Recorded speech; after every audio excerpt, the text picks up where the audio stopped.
تیرے لیے سواریاں رکھی، رزق و روزی کی بہتات رکھی اور قسم قسم کی. یہ سبحان اللہ اللہ کی شان ہے. پھر فرماتا ہے سورہ بلد میں اللہ تبارک و تعالیٰ الم نجعل لہ عینین، کیا تمہیں ہم نے دو آنکھیں نہیں دی، ولسانم وشفتین، اور کیا تمہیں زبان نہیں دی اور دو ہونٹ نہیں دیے، اور کیا ہم نے تمہیں راستے نہیں دکھائے. اب تمہارے لیے یہ بہت اہم ہے سمجھنے کا کہ ساری اللہ تبارک و تعالیٰ یہ نعمتیں ہمیں گنواتا ہے اور پھر کہتا ہے تمہیں فری ول دی ہے، تمہیں اختیار دیا ہے، تمہیں ارادہ دیا ہے، اب تمہیں اپنا راستہ خود چننا ہے. بے شک یہ ہدیناہ لنجدین میں انسان کے اوپر بہت بھاری ذمہ داری ڈالی گئی ہے کہ وہ اپنی فری ول جو اس کو جو اختیار اور ارادہ دیا ہے اب اس کو اپنا راستہ خود چننا ہے، تو تاکہ وہ ان عظمتوں اور اس شرف کی طرف پہنچ سکے. پھر سورہ اعراف کی 172 آیت میں اللہ پاک فرماتے ہیں عہد الست یاد دلاتے ہوئے کہ جب تمہیں آدم کی پشت سے جب اولاد آدم کو پیدا کیا گیا اور ان سے انہی کے متعلق اللہ تبارک و تعالیٰ نے عہد اور اقرار لیا اور پوچھا کہ کیا میں تمہارا رب نہیں ہوں الستو بربکم، اور سب نے جواب دیا قالوا بلا شہیدنا کہ بے شک آپ ہمارے رب ہیں. تو اللہ کے حضور میں ان ارواح نے جو جواب دیا تم اس طرف غور نہیں کرتے، اس عہد کی طرف. تمہاری روح جس کو تم نے آج اس قدر نچلے درجے پہ رکھا ہوا ہے اس کو کوئی اہمیت نہیں دیتے. ہاں جسم کے لیے بہت، دنیا کے لیے بہت تم لگے رہتے ہو، روح پر کوئی تمہارا فکر ہی نہیں ہے، خیال ہی نہیں ہے. یہ روح تھی جس نے عہد کیا تھا اللہ سے، اس روح کی آنکھیں تھیں تو اس نے اللہ کو پہچانا اور دیدار کیا، اس کی سماعت تھی تو اس نے سنا اللہ کو، اس کی زبان تھی تو اس نے جواب دیا بلا شہیدنا. یہ بہت بڑا اعزاز ہے. اور کیا تم اس پر غور نہیں کرتے کہ نفخت فیہ من روحی، اللہ نے پھونکی ہے. ایک لمحے پھونک کے دیکھو کسی چیز پر، تمہیں اندر کی ساری گہرائیوں سے وہ پھونک نکالنی ہوگی. جب تمہیں پھونکنا ہے تو اللہ نے جو یہ لفظ استعمال کیا ہے پھونکنے کا، تو غور کرو کہ اللہ کی وہ کس قدر شدت تھی محبت کی جس سے یہ پھونکنے میں آئی ہے، اس کی شدت محبت کہ اس نے روح پھونکی ہے تمہارے اندر اپنے نور کا چراغ جلایا، وہ تو روح سے پاک ہے. تو اس عہد کو یاد کرو، اس وقت کو یاد کرو جب تم نے اللہ کو دیکھا، اور تو روح پر توجہ دو اپنی. اس روح کو موت نہیں آنی ہے، تمہارا جسد خاک میں مل جانا ہے، روح میں کو موت نہیں ہے. تو یہ روح جو ہے یہ تمہاری عظمت کا نشان ہے جس کے اوپر تمہیں کلی طور پر توجہ دینی ہے. حضور پرنور علیہ السلام کی ایک حدیث مبارکہ ہے جس میں آپ نے فرمایا، جو میں مختصر کر کے بتا رہی ہوں، کہ اللہ تبارک و تعالیٰ نے انسان کو جب عقل کو تخلیق فرمایا انسان کی، تو فرمایا کہ میں نے تجھ سے زیادہ اکرام والی چیز اور کوئی تخلیق نہیں کی ہے. میں تیرے ہی سبب سے عذاب دوں گا اور تیرے ہی سبب سے ثواب دوں گا.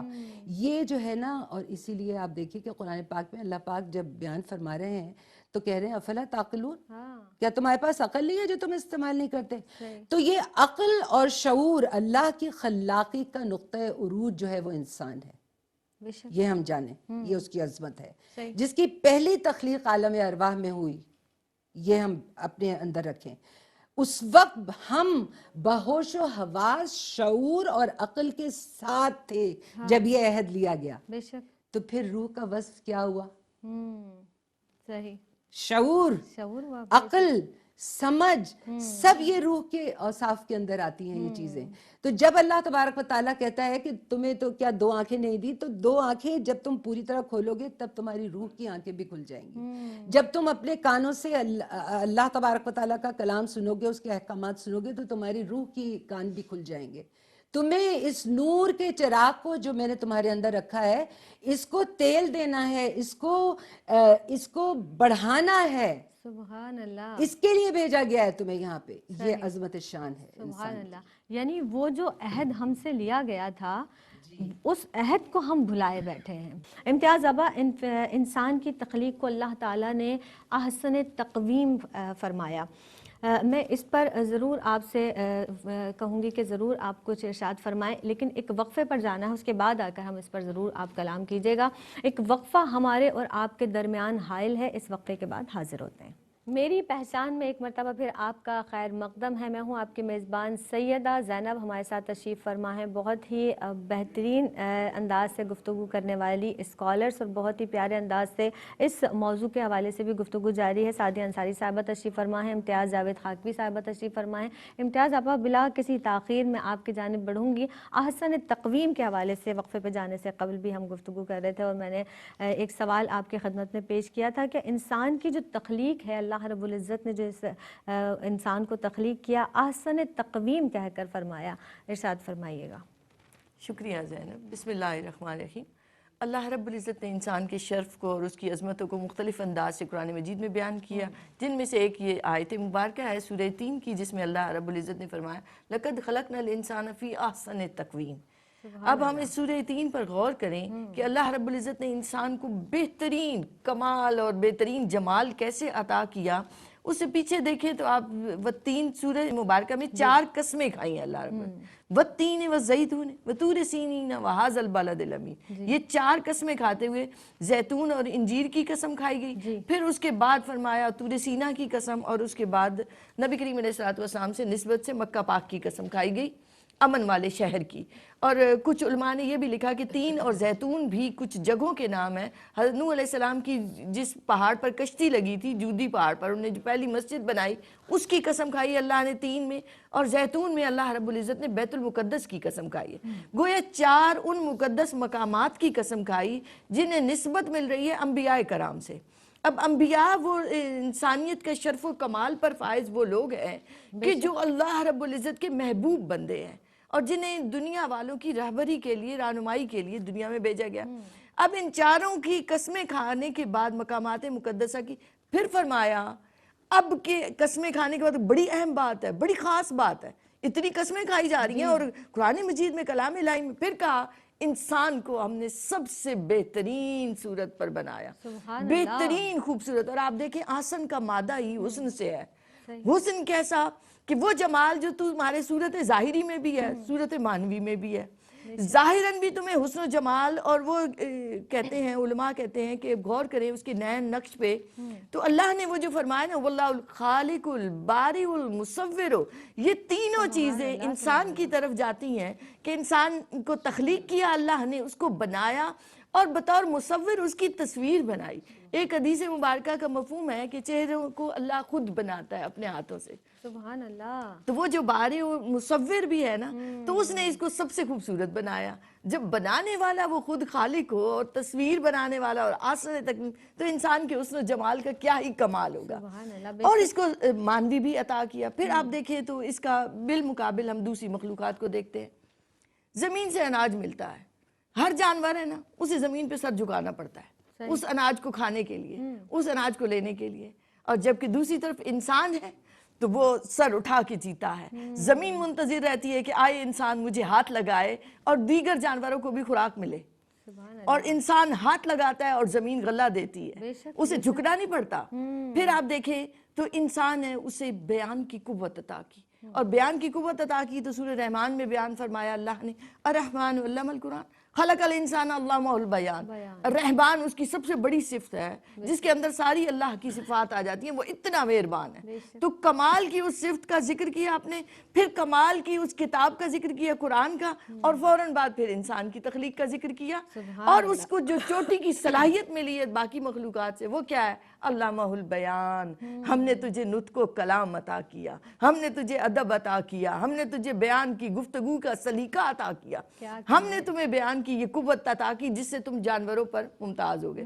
پھر آپ دیکھیں تو انسان لباس پہنتا ہے, باقی مخلوقات لباس نہیں پہنتی. لباس کیا ہے, اس کا بھی اہتمام سارا کر دیا, کپاس پٹسن ہر چیز آپ کو را مٹیریل اس اللہ کی اس میں ملتا ہے, اور بتا دیا کہ یہ سب تمہارے لیے ہے. پھر آپ انسان کی تخلیق پر غور کریں نا تو ظاہر اور باطن جدا ہے. ظاہر اس کا یہ جسمانی شکل میں آپ کو نظر آ رہا ہے, باطناً اس کی وہ روح ہے جس کا بھی ذکر ہوا. اور اس کو جب اللہ رب العزت کی طرف دیکھتے ہیں تو اللہ رب العزت نے ایک طرف تو احسن الخالقین کہا خود کو, خلق سے نسبت دی کہ میں نے تخلیق کیا. دوسری طرف جب روح کی بات آئی تو کہا کہ یسألونک عن الروح قل الروح من امر ربی, روح کے بارے میں پوچھتے ہیں, روح امر ربی ہے. اب علماء کہتے ہیں کہ آپ غور کرو، جسمانی طور پر اس نے خلق سے نسبت دی، تو وہ جو تخلیق ہے اس کی وسعتیں، اس کے ظرف اور اس کے کمال اور اس کے اختیارات کو دیکھو، وہ خلاؤں کی وسعتوں کو چیرا، وہ سمندروں کے جگر چیر رہا ہے، وہ پانی کو پانی سے ٹکرا کے بجلی کو بنا کے اس کو تانبے کی تار میں قید کر کے پھر تمہارے لیے سارا سامان مہیا کر رہا ہے۔ یہ کون کر رہا ہے؟ جسے نسبت تخلیق سے ہے، سبحان اللہ، جسے نسبت تخلیق سے ہے۔ اب تم دنیا کے کسی کونے میں ہو، تم رابطے میں ہو ساری دنیا کے، دیکھ سکتے ہو، بات کر سکتے ہو۔ آج دیکھیں کمپیوٹر اور اس کی کہاں سے کہاں سائنس اور ٹیکنالوجی پہنچ چکی ہے، اور یہ وہ انسان کر رہے ہیں جو ابھی اس کی بندگی نہیں کر رہے۔ آپ دیکھیں تو سارے وہ جو کافر ہیں اور نان مسلمز ہیں، وہ ان ترقیوں کے اور ان راز کو پا کر اس تخلیق سے فائدہ اٹھا رہے ہیں جو دماغ ہے اور جو عقل ہے اور جو ظاہری اس جسم کا ہے۔ اب آئیں اس امر سے جس کو نسبت ہے، جسے روح سے نسبت ہے، تو روحانی انسان کیا کر سکتا ہے؟ یہ تو ایک مادی انسان تھا جو یہی کچھ کر رہا ہے۔ روحانی انسان کی مثالیں آپ اولیاء عظام سے لیں، اس کے بعد آپ دیکھیں صحابہ کرام کی مثالوں کو دیکھیں۔ حضرت عمر فاروق رضی اللہ تعالیٰ عنہ مدینہ تو نبی، اس کے مسجد نبی شریف میں کھڑے ہو کر وہاں سے ہدایات جاری کر رہے ہیں، یا سارے آل جبل۔ یہ ایک روحانی انسان کا کام ہے، نہ کوئی مائک، نہ کوئی ذریعہ، نہ کچھ، اور وہاں سارے آواز کو سنتے ہیں اور اس کو زمین پر کوڑا مارتے ہیں تو زمین رک جاتی ہے۔ یہ روحانی انسان ہے۔ اس دریائے نیل میں رکا ڈالتے ہیں حکم دے کے تو دریائے نیل چلنا شروع ہو جاتا ہے۔ اور اس سے بڑھ کر سرکار دو عالم حضور علیہ السلام، کیا شان ہے آپ علیہ السلام کی۔ اعظم سفر ہوتے ہیں تو فکان کعبہ قوسین او ادنا کی بلندیوں تک جا پہنچتے ہیں، خلائے نیچے رہ جاتی ہیں، عالم ملکوت نیچے رہ جاتا ہے۔ پھر آپ علیہ السلام غزوہ موتا کا پورا حال بیان کر دیتے ہیں، ایک ایک شہید کی بات کر دیتے ہیں۔ آپ علیہ السلام کی سماعت، آپ کی بصارت قربان جائے، آج بھی سن رہے ہیں کون درود پاک ان پر بھیج رہا ہے۔ تو نبی کریم علیہ السلام کے طفیل انسان کو وہ غیر متناہی لامحدود قوت اور طاقت عطا ہوئی ہے کہ وہ اس کی عظمتیں بھی یہ ہیں کہ وہ عالم ملکوت سے بھی اوپر عالم جبروت تک تو جا سکتا ہے، عالم لاہوت تک جا سکتا ہے۔ بے شک بے شک۔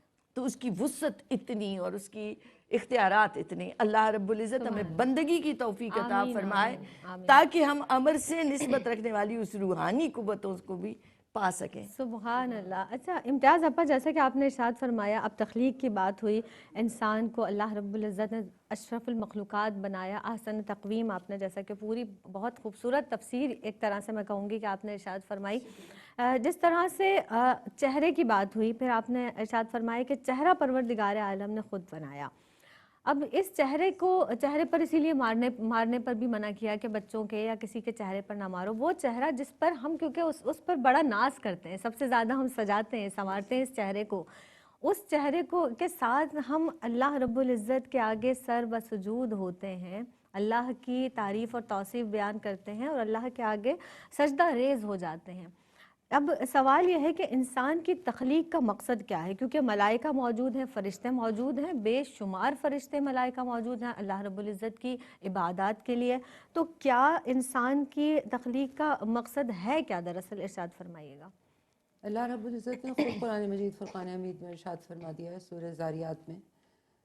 ویسے تو ہر آیت اور ہر صورت ہی بہت زیادہ اہم ہے سمجھنے کی، کیونکہ دیکھیے جہاں آپ ایک آیت کو پکڑتے ہیں وہاں اس کی پچھلی سے بھی اور اگلی سے بھی آپ کا ربط ایک نظر آتا ہے جو آپ کو خود ڈھونڈنا ہے اور سمجھنا ہے۔ صحیح۔ اس میں اللہ تبارک و تعالیٰ نے جب فرمایا کہ وَمَا خَلَقْتُ الْجِنَّ وَالْإِنسَ إِلَّا لِيَعْبُدُونَ، جی، تو اللہ تبارک و تعالیٰ نے یہ ارشاد فرمایا کہ جنات اور انسان تمام جو ہیں وہ عبادت کے لیے پیدا کیے گئے ہیں۔ عبادت، اطاعت، بندگی، یہ ہے عبادت کے اگر لغوی معنی دیکھیں تو اس میں ہے عاجزی اور خضوع کرنا، یہ ہے عبادت۔ ہم نے عبادت سمجھ لیا 5 وقت کی نماز اور 1 مہینے کے روزے اور 10 دن کے اعتکاف کو، یہ یہاں محدود نہیں ہوتی۔ وہ جو 5 دن کی نماز اور 10 دن کے اعتکاف اور جو روزے ہیں، یہ بڑی عبادتوں کی تیاری کے لیے ہیں تمام ارکان اسلام۔ ہم نے صرف کلی طور پر اس کو عبادت سمجھتے ہوئے اپنے آپ کو عابد و زاہد سمجھ لیا، لیکن دراصل انسان کی تخلیق کا مقصد اس کو خود ڈھونڈنا ہے، اور یہ جان لے کہ وہ جس مقصد کے لیے پیدا کیا گیا ہے کوئی بھی اس سے سرتابی نہیں کر سکتا، یہاں تک کہ وہ خود اپنی تخلیق کے مقصد سے خارج نہیں ہو سکتا، چاہے وہ کافر ہو چاہے وہ مسلمان ہو۔ اس پر ایک ذمہ داری ہے جو اس کو ادا کرنی ہے. حضور پنور علیہ الصلوۃ والسلام نے فرمایا ہر ایک کے لیے وہ کام آسان کر دیا جاتا ہے کہ جس کے لیے اللہ تبارک و تعالیٰ نے اس کو پیدا کیا ہے. تو ہر شخص کو ادائے عبادت کی صلاحیت اللہ تبارک و تعالیٰ نے نصیب فرمائی ہے اور استطاعت عطا کی ہے. سورہ زاریات ہی میں ہم آگے بڑھتے ہیں, اس آیت سے آگے بڑھیں تو ہمیں نظر آتا ہے 49 میں کہ ہم نے ہر چیز جوڑا جوڑا پیدا کی ہے. 49 آیت میں اللہ پاک فرماتا ہے تاکہ ان سے تم توحید کو سمجھو, اللہ کی وحدانیت کو سمجھو, اللہ کے ہونے کو سمجھو. یعنی اس کی دعوت اللہ تبارک و تعالیٰ برابر جب عظمتوں کا ذکر کرتا ہے, شرف کا ذکر کرتا ہے, افضلیت کا ذکر کرتا ہے اور تخلیق کا ذکر کرتا ہے تو بار بار انسان کو اپنی طرف بلا رہا ہے تاکہ تم توحید کو سمجھو. اور آگے پھر کیا ارشاد فرمایا اللہ تبارک و تعالیٰ نے, فَفِرُّوا إِلَى اللَّهِ, اور اللہ کی طرف دوڑ لگاؤ, اللہ کی طرف سبقت لے جانے کے لیے نکل کھڑے ہو, اس کے راستے پر نکل کھڑے ہو, اس کی طرف تم دوڑ لگاؤ. اور پھر اللہ نے فرمایا کہ اللہ کے ساتھ کسی کو اور کو معبود نہ اپنا قرار دو. تو اگر ہم ان تینوں آیتوں کو ملائیں تو ہم جانیں گے کہ یہ جو توحید کو ہمیں سمجھنا ہے, جو جوڑے جوڑے اللہ نے بنائے ہیں, یہ کیا ہے. اللہ نے حقوق بیان کیے ہیں, تمہاری اپنی ذات پر اپنی معرفت, اپنی پہچان کے لیے تمہارا حق ہے, تو حقوق نفس ہیں اپنی ذات, حقوق اللہ ہیں, حقوق العباد ہیں. یہ سارے رشتے جہاں زوجین کی بات کی ہے وہاں بھی کہ یہ اللہ کی نشانیاں ہیں, تم ان پر غور کرو, فکر کرو. جا بجا قرآن پاک میں اللہ تبارک و تعالیٰ نے فکر کی دعوت دی ہے. جا بجا اللہ تبارک و تعالیٰ نے فرمایا کہ افلا تبصرون, تمہاری آنکھیں نہیں ہیں, دیکھتے نہیں ہو. جیسے کہ یہ آیت ہے کہ وَفِي الْأَرْضِ آیَاتٌ لِّلْمُوقِنِينَ, یقین کرنے والوں کے لیے زمین میں نشانیاں پھیلی ہوئی ہیں. وَفِي أَنفُسِهِمْ, اور تمہاری اپنی ذات میں ہیں. افلا تبصرون, تمہاری آنکھیں نہیں ہیں, تم دیکھتے نہیں ہو. تو اللہ تبارک و تعالیٰ کس کس طرح سے انسان کو اسی لیے بلا رہا ہے کہ وہ مقصد زندگی پہچانے. اور جیسا بہن نے بھی کہا تھا کہ اپنی پہچان پہلے ہے. من عرف نفسہ فقد عرف ربہ, جب تم اپنے نفس کو پہچان لوگے تو تم اپنے رب کو پہچان لوگے. اللہ تبارک و تعالیٰ نے اس طرح سے بلایا ہے کہ کس طرح سے جب فرمایا کہ افلا تتفکرون, تم فکر نہیں کرتے, تو وہاں بتا دیا دوسری جگہ پر آل عمران میں والذین یذکرون اللہ قیاما وقعودا وعلی جنوبہم, وہ لوگ ہیں جو ذکر کے اندر لگے رہتے ہیں, پھر وہ کائنات کے اور اپنی ذات کے اندر جو ہے نا کھوجتے ہیں اور نشانیاں اللہ کی پاتے ہیں, تو پھر وہ کہتے ہیں بے شک اے میرے رب تو نے کوئی شے باطل پیدا نہیں کی. تو ہم اپنے مقصد کو پہچاننے کے لیے یہ جانے کہ لقد خلقنا الانسان فی کبد, یہ تو ہم نے سن لیا لقد خلقنا الانسان فی احسن تقویم, لقد خلقنا الانسان فی کبد, انسان مشقت میں پیدا ہوا ہے. پھر دوسری جگہ ان الانسان لفی خسر, اللہ قسم کھا کے کہہ رہا ہے کہ انسان خسارے میں ہے. اس سے ہماری سمجھ میں بات آتی ہے کہ ہمیں ایمان لا کر عمل صالح کر کے اللہ سے تجارت کرنی ہے.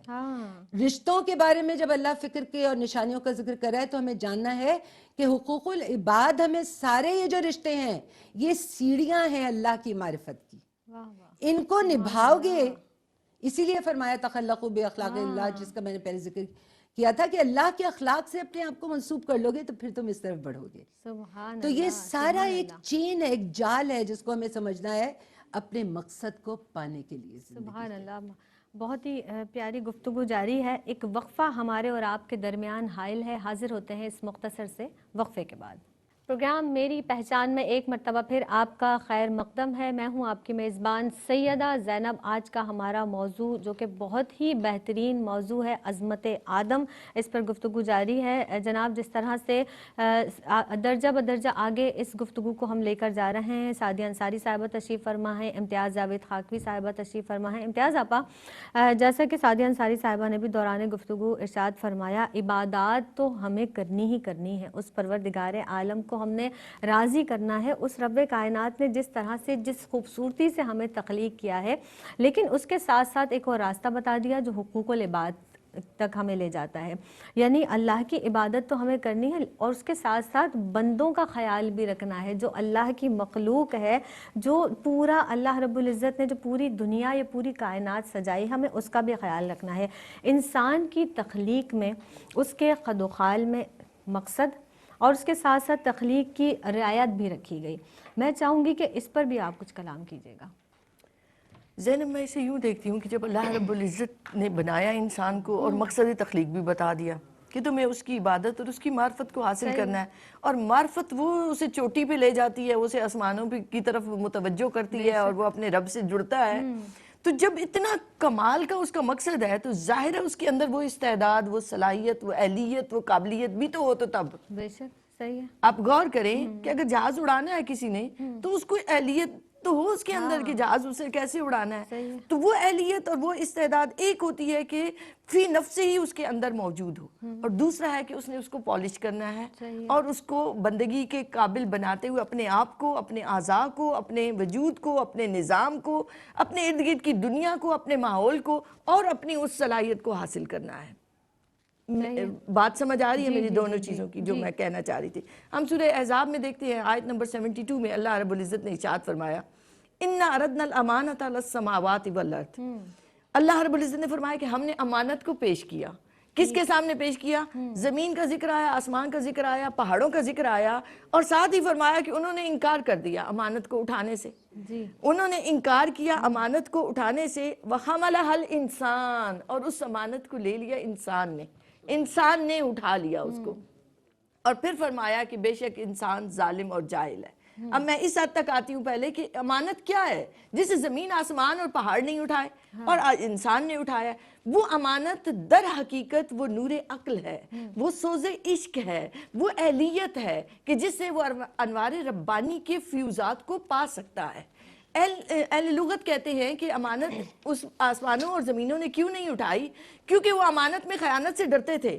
یہ اختیار تھا جو انسان کو دیا جا رہا تھا، وہ آزادی تھی، اور انہوں نے اس کی برعکس یہ پسند کیا کہ ہم بلا چون چراں تیرے حکم پر چلتے رہیں. انہوں نے سر تسلیم خم کیا کہ جو تو کہے بس ہم بجا لائے، ہمیں اختیار نہیں چاہیے. کیونکہ اختیار کے اندر خطرات پوشیدہ تھے. اختیار کے اندر یہ بھی تھا کہ وہ بھٹک بھی سکتا ہے، وہ راہ کو پا بھی سکتا ہے. تو زمین، آسمان اور پہاڑ انہوں نے کہا کہ نہیں، ہم تیرا حکم مانیں گے، ہر لحاظ سے تابعداری کریں گے، اور انسان نے اسے اٹھایا. حضرت جنید بغدادی رحمۃ اللہ علیہ لکھتے ہیں، آپ فرماتے ہیں کہ حضرت آدم علیہ السلام کے سامنے جب اس امانت کو پیش کیا گیا تو حضرت آدم علیہ السلام کی نگاہ امانت پر نہیں، امانت دینے والے پر تھی. سبحان اللہ. انہوں نے امانت کے اس بارے گراں کو محسوس ہی نہ کیا کہ دینے والا جو دے رہا ہے وہ میرا رب، وہ میرا خالق، وہ میرا مصور، وہ میرا معبود، وہ میرا محبوب. تو انہوں نے امانت کو بصد خوشی اٹھایا. تو اللہ خوش ہوا اور اللہ نے کہا کہ میں تجھے وہ اہلیت بھی دوں گا، وہ استعداد اور وہ قابلیت بھی دوں گا کہ تم اس امانت کو سنبھال سکے. اور پھر علامہ پانی پتی رحمۃ اللہ علیہ لکھتے ہیں کہ اس سے مراد وہ نار عشق ہے جو اللہ اور بندے کے درمیان حجابات کو جلا ڈالتی ہے، اور پھر بندہ معرفت الہیہ تک جا پہنچتا ہے. اس نار عشق کو معمولی نہ سمجھو، حجابات کو جلانے والی، ان کثافتوں کو ختم کرنے والی، اور انسان کو وہ لطافت عطا کرنے والی کہ جس سے وہ رب کی معرفت کو پا سکے اور رب کے قرب کو پا سکے، وہ کوئی معمولی چیز نہیں ہے.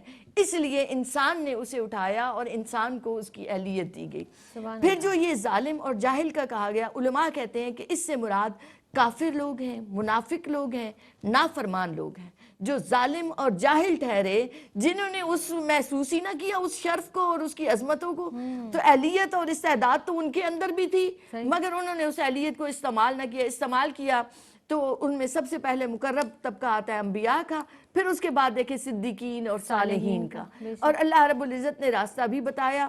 آپ دیکھیں سورہ بقرہ میں ہدی للمتقین کے فوراً بعد فرمایا وہ ساری چیزیں کہ یہ تمہارے معیار ہے، پرکھ ہے تمہاری، اس پر تم اگر پورا اترتے ہو. الذین یؤمنون بالغیب ویقیمون الصلاۃ ومما رزقناہم ینفقون، جو کچھ ہم ہدایات دے رہے ہیں ان پر عمل کرو اور نماز بھی قائم کرو. اقامت کا حکم دیا تاکہ نظام قائم ہو. وہ جو آپ حقوق العباد کی بات کریں، وہ نظام صلاۃ قائم ہوتا ہے تو حقوق اللہ بھی ادا ہوتے ہیں، حقوق العباد بھی ادا ہوتے ہیں. اور اس کے اختتام پر وبالآخرۃ ہم یوقنون، تم نے اس یقین کو پا لیا. اب فرمایا اولئک علی ھدی من ربہم واولئک هم المفلحون، یہ ہے وہ لوگ جو ہدایت کی اعلیٰ ترین مسند پر بیٹھ گئے اور فلاح اور کامیابی کو پا لیا جنہوں نے. سبحان اللہ، سبحان اللہ. یہ تو ایک معرفت کی بات اور بہت ہی زیادہ بلند اور بالا بات. ہم نارملی بھی دنیا میں کہتے ہیں کہ پریکٹس پریکٹس پریکٹس اور پریکٹس میک اے پرفیکٹ. تو ہم اس اگر نقطے بھی پر قائم رہیں, اگر دنیاوی اعتبار سے بھی, تو اس نقطے پر بھی کلیہ وہی ہے کہ اگر ہم جب کہیں گوشہ نشینی اختیار کر لیں اور اپنے آنکھوں کو بند کر کے اپنے رب کو یاد کر لیں, اللہ اللہ اللہ کر کے اس کی رب کائنات کی صدا بلند کریں, تو یقیناً ہم بھی اس کے قرب کو کم از کم حاصل کر لیں گے. اس تک تو نہیں ہوگا بے شک. وہ جو ایک کیف اور لذت کو ایک پنجابی میں کہتے ہیں چس بڑی آتی ہے جب ذکر کرتے ہو, تو وہ جو چس اور وہ ذائقہ ہے نا, وہ کیف اور لذت جو ہے, سبحان اللہ, وہ اللہ رب العزت کے کرم کی, لطف ربانی کی, کہ اس رب نے کرم کی نگاہ سے دیکھا تو اپنے ذکر کی توفیق عطا کی. کہتے ہیں امتیاز آپا کہ کسی رات کے کسی ایک پہر تنہائی میں اس رب کو ضرور یاد کریں تاکہ ہمیں احساس ہو کہ ہم اس کے قریب ہیں اور وہ ہمارے قریب ہے, اس کا قرب حاصل کریں. میں آپ سے یہ پوچھنا بھی چاہوں گی کہ اس بات کو بھی ہم ظاہر ہے قسم ہے اثر کی کہ انسان خسارے میں, آپ نے بھی ارشاد فرمایا, مجھ جیسے کم علم طالب علم کے ذہن میں بھی یہ آ سکتا ہے سوال کہ کیوں انسان خسارے میں کیوں ہے؟ دیکھیے اللہ تبارک و تعالیٰ, ابھی امانتوں کا ذکر ہو رہا تھا جس کے اندر میری بہن نے جو ہے بیان کیا, ہمارے پاس سب کچھ جو ہے, میرا حسن, میری جوانی, میری زندگی, میرا وقت, میرا علم, میرے بچے, میرا گھر, میرا سب کچھ اللہ کی امانت ہے. حضور پر نور علیہ السلام کی جب مبارک شخصیت کے اوپر آپ سیرت مبارکہ پہ جاتے ہیں تو صداقت اور امانت جو ہے نا وہ سب سے اوپر ہے. تو آپ امین بنا کے بھیجے گئے ہیں, اللہ کے تمام نعمتوں کے امین بنا کے بھیجے گئے ہیں. تو اگر آپ امانت کے اندر خیانت کریں گے, جیسے کہ میں اپنا وقت ضائع کروں گی, یا میں جیسے کہ اپنا جو مجھے کرنا چاہیے میں اپنے مقصد کو ڈھونڈوں گی نہیں, پاؤں گی نہیں. ذکر کا جو طریقہ, جو ابھی بات ہو رہی تھی ذکر کی کہ وہ چس ہے, جیسا بہن میری بتا رہی تھی, یہ اس وقت انسان میں آتی ہے جب اس کی زبان کنٹینوسلی ذکر کرتی رہتی ہے, تب قلب ذاکر ہوتا ہے. یہ وہ قلب ہے جس کا تعلق روح سے ہے, اور جس کا میں بیان کر چکی ہوں کہ روح پر ہماری توجہ نہیں ہے. یہ جو اندر کا باطن کا ذکر ہے نا, یہ وہ لذت عطا کرتا ہے انسان کو. لیکن اس کے لیے تمہیں اپنے وقت, ہر چیز کو امانت سمجھتے ہوئے اللہ کی یاد میں ہر وقت مشغول رہنا پڑے گا, تب تمہارا جا کے باطن نکھرتا بھی ہے, اور پھر وہ ذکر, قلب کا ذکر بھی جاری اور ساری ہو جاتا ہے. وہ ایک مقام ہے جہاں تمہیں اپنی جو اصلیت ہے, جہاں اصلی وطن جو ہے, جہاں سے تم آئے ہو اور جہاں تمہیں واپس جانا ہے, اس طرف تمہیں وہ لے کر جاتا ہے. دیکھیے ایک حدیث مبارکہ میں کوئکلی بتا دوں کہ اپنے ناظرین کے لیے, کہ ابو ہریرہ رضی اللہ تعالیٰ عنہ روایت کرتے ہیں کہ 7 چیزوں کے آنے سے پہلے عمل کر لو, 7 چیزوں کے.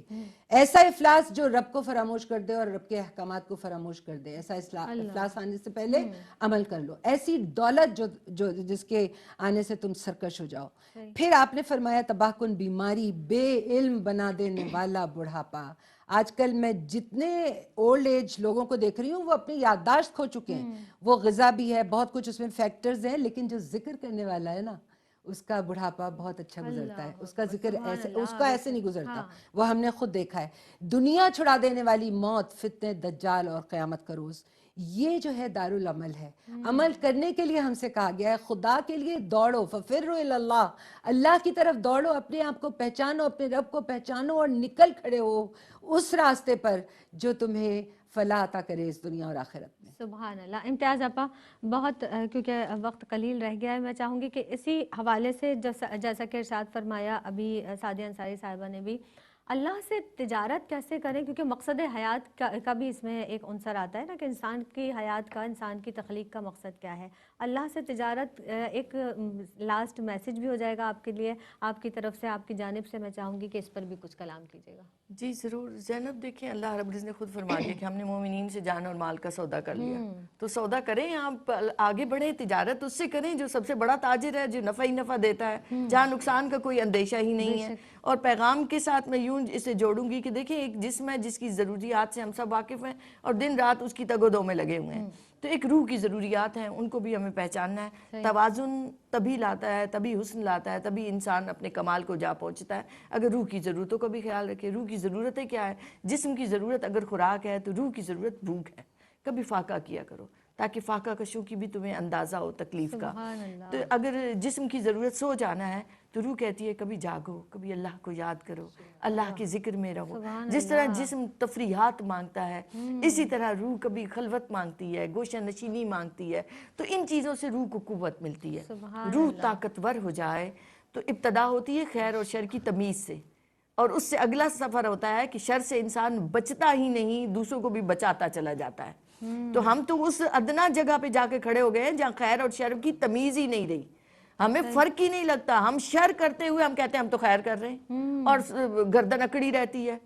تو اس خیر اور شر کی تمیز سے سفر شروع ہوتا ہے, اور انتہا اس کی کمال یہاں تک لے جاتا ہے کہ بندہ جتنے اس کے ساتھ لگتے ہیں ان کو بھی شر سے بچائے چلا جاتا ہے, خیر کی طرف آگے بڑھتا چلا جاتا ہے, اور انسان اپنی تخلیق کے مقصد کو بھی پہچان جاتا ہے, اور اس کو پہ پورا بھی اترنا شروع ہو جاتا ہے. اللہ رب العزت ہمیں توفیق عطا فرمائے کہ ہم عمل بھی کریں, ایمان سے شک کو نکال دیں, علم سے بے عملی کو نکال دیں, اور عمل سے ریا کو نکال دیں. سبحان اللہ, سبحان اللہ. آپ دونوں ہی کی آمد کا بے حد شکریہ. اور یہ موضوع اتنا وسیع تھا کہ اس پر جتنا کلام کیا جائے ہماری اپنی تسلی, اپنی تشفی نہیں ہوتی. بس کچھ نکات جو مجھے اس ناقص عقل میں جو سمجھ میں آئے وہ یہی ہے کہ ہم جس طرح سے اپنے جسم کی بالیدگی کے لیے تگ و دو کرتے ہیں اور اپنے جسم کے طاقتور ہونے کے لیے غذا کا استعمال کرتے ہیں, تو روح کو قوی کرنے کے لیے ہم عبادات کریں. جس طرح سے ہمیں عبادات کرنے کا حکم دیا گیا ہے, اس پاک پروردگار عالم کے حضور سجدہ کریں, اور ایسا سجدہ کہ جس سجدے میں خشوع ہو, خضوع ہو, انکساری ہو, عاجزی ہو, کہ وہ رب ہم سے راضی ہو جائے. اور یہ یقین کر لیجئے کہ لا یکلف اللہ نفسا الا وسعها لها ما کسبت. اللہ رب العزت تو کسی کی برداشت سے زیادہ اسے تکلیف میں دیتا ہی نہیں ہے اللہ رب العزت. تو جب ہم یہ یقین کر لیں گے تو جب ہم پر کوئی پریشانی آئے گی تو ہمیں برداشت کرنے کی پہلے طاقت دی جاتی ہے, اس کے بعد ہم پر کوئی پریشانی آتی ہے. اس رب کائنات سے مانگے, جو کچھ مانگنا ہے اسی پاک پروردگار عالم سے مانگے. اللہ رب العزت ہمیں ان تمام باتوں پر عمل کرنے کی توفیق عطا فرمائے. اس کے ساتھ ہی اپنی میزبان سیدہ زینب کو دیجیے گا اجازت. زندگی بخیر, تو آئندہ پروگرام میں آپ سے ملاقات ہوگی. فی امان اللہ.